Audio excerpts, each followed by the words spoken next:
વસતા સંતુ ગાવો મેં સંત પૃષ્ઠતા ગાવો મેં હૃદય સંતુ ગવા મધ્ય વસામ્યહમ. વર્તમાનમાં કચ્છ ધરાના સંત ધરાભૂષણ સંત શ્રી દેવનાથ બાપુ અનશન પૂરું કરેલા છે. ટેલિફોનિક વાર્તાલાપમાં જાણવા મળ્યું કે એમની એક પ્રબળ ઈચ્છા છે કે ગૌ માતાનું હક પ્રાપ્ત થાય. આ દેશની આઝાદી મળી એની પાછળ ગૌ માતા છે. મંગલ પાંડે જે ક્રાંતિની શરૂઆત કરી હતી, કારતૂસો ઉપર ગૌ માતાનું માંસ લગાડવામાં આવતું હતું અને ત્યાંથી ક્રાંતિની જે ચિનકારી લાગી એના કારણે દેશ આઝાદ થયો. કહેવાતા રાષ્ટ્રના અધ્યક્ષોએ ત્યારે વચન આપેલું કે આઝાદી મળશે એટલે સંસદમાં પ્રથમ કાનૂન પસાર કરવામાં આવશે અને ગૌ માતાને રાષ્ટ્રમાતા જાહેર કરવામાં આવશે, કતલખાનાઓ બંધ કરવામાં આવશે. પણ એ બધી જ વાતો હવામાં ઉડી ગઈ. દુઃખી વાત તો થાય છે કે દેશ આઝાદ થયો ત્યારે ભારતની વસ્તી 33 કરોડ જેટલી હતી અને ગૌ માતાની સંખ્યા ત્યારે 98 કરોડ. માણસો વધીને 150 કરોડ થયા, ગૌ માતાઓ ઘટી અને 18 કરોડથી નીચે આવી ગઈ છે. દૂધાળા પશુઓ 18 કરોડ છે એવું સંસ્થાઓ દ્વારા જાણવા મળ્યું છે. ગાયો જાય છે. આની આ પરિસ્થિતિ રહેશે તો ભવિષ્યમાં ગૌ માતા રહેશે જ નહીં. અને ગાય છે, ગૌ માતા છે તો સનાતન ધર્મ છે, ગૌ માતા છે તો જીવન છે, ગૌ માતા છે તો વરસાદ છે. ગાયોના કારણે જ યજ્ઞ છે અને યજ્ઞના કારણે વરસાદ છે અને વરસાદના કારણે અન્ન છે અને અન્નના કારણે માનવ છે.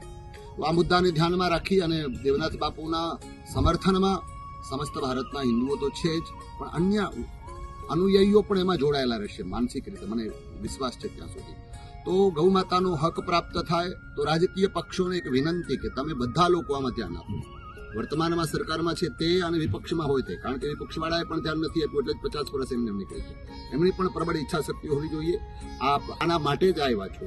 આપ ગૌ માતાના આશીર્વાદથી જ છો જ્યાં વર્તમાનમાં છો તે. તો ગૌ માતાના આશીર્વાદ વિશેષ માત્રામાં આપને પ્રાપ્ત થાય એવી હું પ્રાર્થના દ્વારકાનાથ પાસે કરું. અને અહીંયા બેટ દ્વારકાની પવિત્ર શંખોદ્ધારની ભૂમિમાં પદ્મતીર્થમાં બેસીને અનુષ્ઠાનમાં આરંભ કરતા પહેલા આ સંદેશના માધ્યમથી, વિડીયોના માધ્યમથી બધા લોકોને, રાજકીય પક્ષોને કરબદ્ધ પ્રાર્થના કહો તો પ્રાર્થના, વિનંતી કહો તો વિનંતી, અને અમારો અધિકાર કહો તો અધિકાર, એ અધિકાર પ્રાપ્ત થાય અને બાપુનું અનશન જલ્દીથી પૂર્ણ થાય. કારણ કે સંતો, ગાયો, બ્રાહ્મણો, બધા નિયાણીઓ, ભૂખ્યારી એ સારું નહીં આપણા માટે.